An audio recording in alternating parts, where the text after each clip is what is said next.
SRM AP really worth it or not? నేను BTech చదవట్లేదు.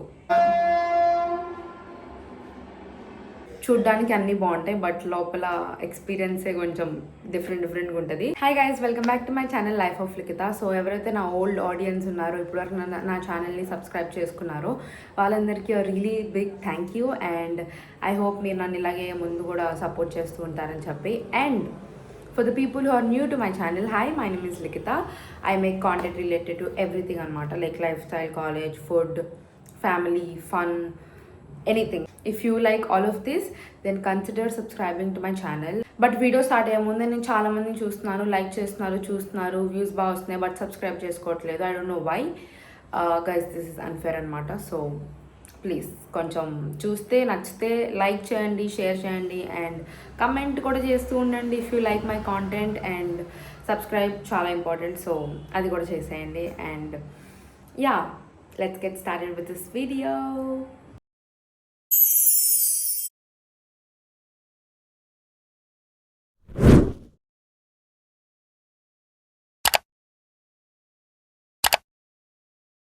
So ఈ వీడియో మెయిన్ టాపిక్ ఏంటంటే ఇట్స్ అబౌట్ మై కాలేజ్. మీరు నా షార్ట్స్ చూస్తూ ఉంటే అండ్ ఫ్యూ వ్లాగ్స్లో కూడా నేను మెన్షన్ చేస్తాను, చూస్తూ ఉంటే మీకు అర్థమైంది నేను ఏ కాలేజో. But if you're new here and కొత్తగా ఫస్ట్ టైం చూస్తున్నారని అంటే, నేను SRM APలో చదువుతాను, which is in Amaravati, which is near to Vijayawada అనమాట. I'm a second year undergraduate student right now. ఈ వీడియో మెయిన్ మోటివ్ ఏంటంటే, is SRM AP really worth or not? అంత హైప్డ్ కాలేజ్కి లోపల ఎలా ఉంటుంది? Because I'm an insider. నేను ఇప్పుడు కరెక్ట్గా చదువుతున్నాను కూడా నేను SRM APలో. ఈ వీడియోలో I just talk about overall SRM AP fee structure, దానిలో గెట్ ఇన్ అవ్వడానికి మీరు ఒకవేళ నెక్స్ట్ ఇయర్ జాయిన్ అవ్వాలి అని అనుకుంటే I hope this video is helpful to you.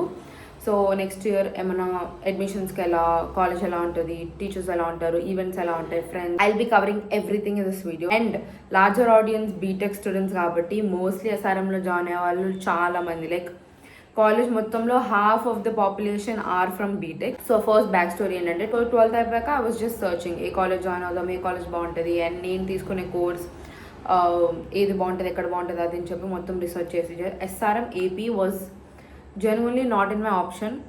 కానీ మా డాడీకి ఆ కాలేజ్ చాలా అంటే ఇష్టం, నాకు కూడా ఇప్పుడు చాలానే ఇష్టం, మా ఫ్యామిలీ అందరికీ బాగా నచ్చుతుంది కాలేజ్. తర్వాత వన్ ఫైన్ డే నేను, మా family and another like daddy వాళ్ళ ఫ్రెండ్ అందరం కలిసి, లైక్ వాళ్ళు కూడా ఎవరు జాయిన్ అవ్వాలనుకుంటా, సో మేము అందరం కలిసి SRM APని విజిట్ అయ్యామన్నమాట. It was my first experience, first time క్యాంపస్ని లైవ్గా చూడటం. అండ్ ఆ రోజు Saturday, and Sundays anyways holidays, but Saturday holidays అనమాట. లైక్ మండే టు ఫ్రైడేనే college, Saturday every Saturday holiday అనమాట. సో సాటర్డే కాబట్టి నాకు యాక్చువల్ జనాలు కనబడలేదు, జస్ట్ నార్మల్ హాస్టల్ స్టూడెంట్స్ అటు ఇటు తిరుగుతున్నారు అంతే. వెళ్ళాను. క్యాంపస్ అయితే ఫస్ట్ చూడగానే మీకు అసలు ఇంటర్నేషనల్ యూనివర్సిటీలా ఉంటుంది, అంత పాష్గా ఉంటుంది క్యాంపస్. సో మా క్యాంపస్లో మిరర్స్ చాలా ఎక్కువ ఉంటాయి, సో దానివల్ల ఫుల్ మీకు international vibe and foreign city vibe. మా ఫ్రెండ్స్ కూడా ఇప్పుడు మేము అనుకుంటాం ఇదేంటి ఫారెన్ సాఫ్ట్వేర్ కంపెనీలా ఉంది అది ఇది అని చెప్పి. సో అలాంటి వైబ్ ఇస్తుంది అనమాట.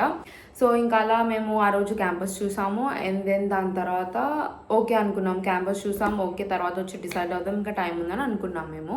నెక్స్ట్ దాని తర్వాత అడ్మిషన్ ప్రాసెస్ గురించి మనం మాట్లాడుకుంటే, ఇంజనీరింగ్ స్టూడెంట్స్కి అయితే of course 10th and 12th pass అయి ఉండాలి. SRM JEEE అని చెప్పి వాళ్ళ సపరేట్ యూనివర్సిటీ ఒక ఎగ్జామ్ ఉంటుంది అనమాట. లైక్ JEE మీరు రాసినా, MSET రాసినా సరే, మీరు బీటెక్ SRMలో జాయిన్ అవ్వాలి అని అంటే మీరు SRM JEEE ఎగ్జామ్ రాయాల్సిందే, లైక్ SRM JEE రాయాల్సిందే వాళ్ళు పెట్టిన క్వశ్చన్ పేపర్ మీద. ఆ JEE ఎగ్జామ్లో మీకు ర్యాంక్ని బట్టి మీకు మీ కౌన్సిలింగ్ అండ్ మీ ఇంటర్వ్యూస్ మళ్ళీ సపరేట్, ఆ ప్రాసెస్ అంతా సపరేట్గా జరుగుతుంది. సో మీరు ఫస్ట్ ఎగ్జామ్ రాయాలి, JEE ఎగ్జామ్, SRM JEE. దాని తర్వాత మీకు కౌన్సిలింగ్ అండ్ ఇంటర్వ్యూస్ జరుగుతాయి. దాని తర్వాత మీరు మీ డిపార్ట్మెంట్ చూస్ చేసుకుంటారు. దాని తర్వాత ఫీజ్ అవన్నీ, ఆ ఫార్మాలిటీస్ అవన్నీ చూసుకొని, and then you will get into the college. So process అయితే ఈజీ ఉంటుంది, బట్ చాలా చాలా హైలీ కాంపిటేటివ్ ఉంటుంది, because a lot of people appear for this exam every year కాబట్టి. సో చాలా కాంపిటేటివ్గా ఉంటుంది. సో ఆ లెవెల్ని బేస్ చేసుకొని వాళ్ళు కూడా క్వశ్చన్ పేపర్స్ కొంచెం టఫ్, మీడియం, అప్పుడప్పుడు ఈజీ కూడా ప్రిపేర్ చేస్తూ ఉంటారు. సో ఆ అకార్డింగ్ మీరు ప్రిపేర్ అయ్యి వస్తే మీకే బెటర్ ఛాన్సెస్ ఉంటాయి like to get into the college. And now coming to the main important part of this video, fee structure. ఎవరికైనా ఫీజ్ లైక్ నేనైనా ఏ గూగుల్లోకి వెళ్ళినా సరే, ఏ బ్రాంచ్, ఏ డిపార్ట్మెంట్కి అయినా సరే, ఫస్ట్ నేను ఫీజ్ సర్చ్ చేస్తాను ఆన్లైన్లో. I feel compare to other universities కొంచెం ఎక్కువ, బట్ ప్రొవైడెడ్ మీకు ఆ లెవెల్ ఆఫ్ టీచింగ్ ఉంటుంది, ఆ లెవెల్ ఆఫ్ ఫెసిలిటీస్ ఉంటుంది, ఆ లెవెల్ ఆఫ్ ఎన్వైర్న్మెంట్ ఉంటుంది. కాబట్టి మేబీ ఇట్స్ వర్త్ పేయింగ్ అంతా అని నాకు అనిపించింది అప్పుడప్పుడు. బట్ అప్పుడప్పుడు నేను అలా డైలమాలో కూడా ఉంటా, లైక్ చాలా ఎక్కువ కదా అనుకుంటా, బట్ ఇంత ప్రొవైడ్ చేస్తుంది కదా, సో ఈ మాత్రమైనా కట్టాలి అని కూడా అనుకుంటా. So it really depends upon. నేను మీకు చెప్తాను ఇప్పుడు ఫీ స్ట్రక్చర్ మొత్తం. సో మీరు డిసైడ్ అవ్వండి అది మీకు ఎక్కువ తక్కువ according to your family background. BTech 4 years course కదా, సో పర్ ఇయర్కి మీకు 2.5 lakhs నుంచి 4.6 lakhs వరకు వెళ్ళిద్ది అనమాట. Like depending on your course. మీకు మీరు ఏ కోర్స్ తీసుకుంటారో ఆ కోర్స్కి తగ్గట్టు ఒక 1-2 lakhs డిఫరెన్స్ ఉంటుంది అనుకుంటా కోర్స్కి. అంత డీటెయిల్గా నాకు తెలీదు. But on an average if I see 2.5 నుంచి 4.6 వరకు జస్ట్ ట్యూషన్ ఫీజ్ మాత్రమే. మీకు మళ్ళీ హాస్టల్ అంటే హాస్టల్ ఫీజ్, మళ్ళీ మీరు డే స్కాలర్ అయితే బస్ ఫీజ్ అంటే మళ్ళీ సపరేట్ ఉంటుంది. జస్ట్ ట్యూషన్ ఫీజ్ మాత్రమే ఇంత రేంజ్లో పడుద్ది అనమాట. Coming to the hostel fees, అందులో కూడా మీకు చాలా డిఫరెన్సెస్ ఉంటాయి. Like depending on the sharing అనమాట. లైక్ 2 షేరింగ్ బెడ్స్ ఉంటాయి, 3 ఉంటాయి, 4 ఉంటాయి, 6 కూడా ఉంటాయి, 5 కూడా ఉంటాయి అనుకుంటా. అండ్ అందులో కూడా ఏసీ ఉంటుంది, నాన్ ఏసీ రూమ్స్ కూడా ఉంటాయి. సో దాన్ని బట్టి మీకు ప్రైస్ చేంజ్ అవుతూ ఉంటుంది. బట్ అప్రాక్సిమేట్గా 1 yearకి మీకు 1.1 lakh నుంచి ఒక 2 lakhs అలా వెళ్ళొచ్చు hostel fees. And coming to the bus fees, లేదు నేను హాస్టల్ స్టూడెంట్ కాదు, ఏం చేస్తే నార్మల్ డే స్కాలర్ నాలాగా అని అనుకుంటే మీకు డిస్టెన్స్ని బట్టి ఛార్జ్ చేస్తారనమాట. లైక్ మోస్ట్లీ గుంటూరుకి, విజయవాడకి అండ్ తెనాలికి మాత్రమే బస్సెస్ ఉన్నాయి, ఇంకా దేనికి లేదు. లైక్ మిగతా అన్ని చాలా షార్ట్ డిస్టెన్స్ కాబట్టి మీరు ఓన్ ట్రాన్స్పోర్ట్లో రావాల్సిందే, లేదా హాస్టల్లో ఉండాలి. జస్ట్ గుంటూరుకి, విజయవాడకి, తెనాలికి మాత్రమే బస్సెస్ ఉంటాయి. And Guntur and Tenali comparatively to Vijayawada తక్కువ అనమాట. లైక్ అరౌండ్ 65,000 అలా పడుతుంది గుంటూరు తెనాలికి. విజయవాడ పీపుల్కి మాత్రం 75,000 పడుతుంది. బికాజ్ నేను విజయవాడలో ఉంటాను కాబట్టి నేను పర్ ఇయర్ 75,000 బస్కి కడతాను అనమాట. అండ్ ఆనెస్ట్గా అప్పుడప్పుడు బస్ ఫీజ్ అసలు టోటల్లీ నాట్ వర్త్ ఇట్ అనిపించింది. ఐ మీన్ బస్ అదంతా బాగుంటుంది, ఏసీ ఉంటుంది, మీకు నాన్ ఏసీ బస్సెస్ ఉండవు, జస్ట్ ఏసీ బస్సెసే ఉంటాయి. సో ఏసీ బస్కి మీరు 75,000 కట్టాలి and 65,000 for Guntur and Tenali people. But bus గురించి కాకుండా ఆ డిస్టెన్స్, ఆ టైమింగ్స్, ఆ బస్ స్ట్రక్చర్ అంతా నాకు అస్సలు నచ్చదు. I'm really like against bus rules అనమాట ఎస్ఆర్ఎం ఏపీలో. బట్ తప్పదు, ఇంకా అదొకటే ఆప్షన్ ఉంది. మీరు అక్కడి నుంచి రావాలంటే లేదా ఓన్ ట్రాన్స్పోర్ట్ లేదా bus. Own transport is not possible కాబట్టే కదా బస్కి కట్టాను, సో భరించాలి. అండ్ 1 time రిజిస్ట్రేషన్ ఫీజ్ అనేది ఉంటుంది. సో దానికి ఒక 10,000 అండ్ 5,000 మీరు రిఫండబుల్ ఫీజ్ అది కట్టాలి. సో ఓవరాల్గా లాట్ ఆఫ్ ఎక్స్పెన్స్ అనమాట. సో ఓవరాల్గా చూసుకుంటే ఈ tuition fees, bus fees, hostel fees and మిగతా అవన్నీ కలుపుకుంటే ఆన్ అండ్ యావరేజ్గా ఒక బీటెక్ స్టూడెంట్కి 1 year అరౌండ్ 3.5 lakhs నుంచి 5 lakhs వరకు అవుతుంది పర్ ఇయర్ ఒక స్టూడెంట్కి. సో ఓవరాల్గా మీరు ఆ 3.5 నుంచి 5 lakhs వరకు అయింది. దాన్ని ఇంటూ మీరు 4 చేసుకుంటే మీకు టోటల్ అమౌంట్ వచ్చేసిద్ది ఆన్ అండ్ యావరేజ్గా. దాంతోపాటు మీకు ఆల్రెడీ స్కాలర్షిప్ అవైలబుల్గా ఉంటుంది. And if you get like good rank in SRM JEE వాళ్ళు కండక్ట్ చేసిన ఎగ్జామ్లో, దాని మీద కూడా మీకు కొంచెం అట్లా కంపన్సేషన్ అలా ఇస్తారనమాట. So it all depends on your hard work at the end of the day. And మీకు అది వర్త్ అనిపిస్తే కట్టి రావచ్చు, లేదు అనుకుంటే కూడా I think you have better options. ఇంకా campus life and amenities, facilities అవన్నిటి గురించి మనం మాట్లాడుకుంటే క్యాంపస్ బాగుంటుంది. As I said international vibe ఉంటుంది, ఫారెన్ వైబ్ అంతా ఉంటుంది, పాష్గా ఉంటుంది. సో క్లాస్ రూమ్స్ చాలా మోడర్న్గా ఉంటాయి. అన్నిట్లో మీకు AC, like library, mess, cafes ఉంటాయి, అక్కడ ఏసీ, క్లాస్ రూమ్స్లో ఏసీ, బస్ ఏసీ. సో మొత్తానికి మీరు 24/7 ఏసీలో ఉంటారు. లైక్ బికాజ్ మీరు వీక్లో 5 days వెళ్తారు కాబట్టి మోస్ట్ ఆఫ్ ది టైం మీది కాలేజ్లోనే స్పెండ్ అవుతుంది and most of the time మీరు ఏసీలోనే ఉంటారు. సో ఏసీ వాళ్ళకి, ఏసీ నచ్చిన వాళ్ళకి చాలా ఇష్టం. అండ్ ఏసీ పడని వాళ్ళు కూడా I've seen many people like bus ఆపి మరీ వామిటింగ్స్ చేసుకుంటారు. అందరికీ పడదు కదా ఏసీ, చాలా తక్కువ మందికి లైక్ పడిన వాళ్ళు ఉంటారు. మోస్ట్లీ అందరికి పడుతుంది, బట్ ఎక్కడో అక్కడ పడిన వాళ్ళు ఉంటారు కదా, పాపం వాళ్ళు చాలా కష్టపడతారు. బికాజ్ ఏసీ ఆఫ్ చేసుకోవడానికి ఉండదు. ఇంకా నీకు జలుబు వచ్చినా ఏమొచ్చినా సరే ఏసీలోనే ఉండాల్సింది. సో బస్ ఆపి మరి వామిటింగ్స్ అలా చేసుకున్నారు, నేను చూసాను కూడా మా బస్సులో చాలామంది. Keep that in mind as well. So ఇంకా క్లాస్ రూమ్స్ బాగుంటాయి, ల్యాబ్స్ బాగుంటుంది, అన్నీ చాలా క్లీన్ అండ్ ఆర్గనైజ్డ్గా ఉంటాయి. వాష్రూమ్స్ అప్పుడప్పుడు చాలా వర్స్ట్గా ఉంటాయి, చాలా చాలా చాలా వర్స్ట్. వెనసే చాలా వర్స్ట్ అని చెప్పి ఇంకా అసలు దాని లిమిటే లేదు, అంత వర్స్ట్గా ఉంటుంది అసలు. I don't discuss about it because నాకు అది చెప్తేనే ఆలోచిస్తేనే చాలా కోపం వచ్చింది. సో అది నేను వదిలేస్తాను. అండ్ హాస్టల్స్ కూడా బాగానే ఉంటాయని విన్నాను, మా ఫ్రెండ్స్ అందరూ బాగానే ఉన్నాయంటారు. బట్ టైమింగ్స్ వాళ్ళకి అది కొంచెం రిస్ట్రిక్టెడ్ అనిపించింది. లైక్ 9 o'clock కల్లా మీరు వెళ్ళిపోవాలి రూమ్కి, అదంతా క్యాంపస్లో తిరగకూడదు, అది ఇదని ఏదో చాలా చాలా రూల్స్ అండ్ రెస్ట్రిక్షన్స్ పెడతారంట హాస్టల్ వాళ్ళకి. 5 minutes లేట్ అయినా సరే పంపించారు, అది ఇది లెటర్ రాయాలి అవన్నీ చేస్తారంట. సో హాస్టల్ లైఫ్ అయితే అలా ఉంటుంది. అండ్ ఫుడ్ గురించి వస్తే యాజ్ యూజువల్ మెస్ ఫుడ్ మరీ అంత ఎక్స్ట్రాడినరీ ఉండదు, మరీ అంత అసలు తినలేము అన్నట్టు కూడా ఉండదు, మిడ్ యావరేజ్ అలా ఉంటుంది. సో ఓవరాల్గా ఎన్వైరన్మెంట్ అదంతా అయితే బాగుంటుంది, క్యాంపస్ బాగుంటుంది, హాస్టల్స్ బాగానే ఉంటాయని విన్నాను. ఫుడ్ పర్లేదు యావరేజ్, మీరు బయట నుంచి ఆర్డర్ చేసుకోవచ్చు if you really want good food. And the most important topic for any BTech student, placements గురించి మాట్లాడితే it all depends on your talent and your skills and మీరు తీసుకున్న బ్రాంచ్ని బట్టి ఉంటుంది. And it all depends on your skill and మీరు ఎలా perform చేస్తారు వైవాలో, అండ్ మీరు మీ రికార్డ్స్లో ఎలా పర్ఫామ్ చేస్తారు అవన్నీ చూస్తారు obviously. But companies like Infosys, Deloitte and కొన్ని ఇంటర్నేషనల్ కంపెనీస్ అండ్ TCS అలాంటి కంపెనీస్ వచ్చారు మా క్యాంపస్కి ప్లేస్మెంట్స్ కోసం. చాలా like so many people got interviewed by them. అందులో ఆబ్వియస్లీ ది టాప్ పర్ఫార్మర్సే కదా సెలెక్ట్ అవుతారు అండ్ టాప్ ప్యాకేజెస్ వస్తాయి వాళ్ళకి. సో ఎక్స్ట్రాడినరీగా ఏముండవు ప్లేస్మెంట్స్, అలా అని అసలు ఏముండవు అని కూడా కాదు, ఇది కూడా మిడ్ అనమాట.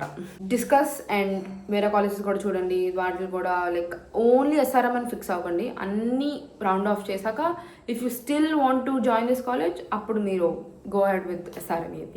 And coming to the pros and cons of this college, finally pros ఏంటంటే ఎన్వైరన్మెంట్ బాగుంటుంది, ఫెసిలిటీస్ చాలా బాగుంటాయి, you have really good environment in the college. Like events అయినా సరే, నేను ఈవెంట్స్ పిక్చర్స్ అవన్నీ కూడా మీకు పిక్చర్స్ నేను చెప్తూ ఉంటే మీకు పెడతా ఉంటాను. ఈవెంట్స్ బాగుంటాయి, కాలేజ్ బాగుంటుంది, ఎన్వైరన్మెంట్ బాగుంటుంది, lot of people join here for BTech. So మీకు కూడా అదే లైక్ నేను జాయిన్ అవుతాను, నేను ఆ గుంపులో కలిసిపోతాను అని అంటే జాయిన్ అవ్వచ్చు. డీసెంట్ ప్లేస్మెంట్ ఆపర్చునిటీస్ కూడా నేను చెప్పాను కదా ముందు. And also one thing I've noticed is that many people ఈ కాలేజ్లో ఓన్లీ లైక్ 75% బ్రాండ్ కోసం జాయిన్ అవుతారు, మిగతా పర్సెంట్ ప్రాపర్ ఫోకస్డ్గా ఇష్టమై జాయిన్ అవుతారు. Agree or not, SRM is a brand కదా. అందులో ఏపీలో ఇంత పెద్ద కాలేజ్ ఉండడం is like a huge thing కదా.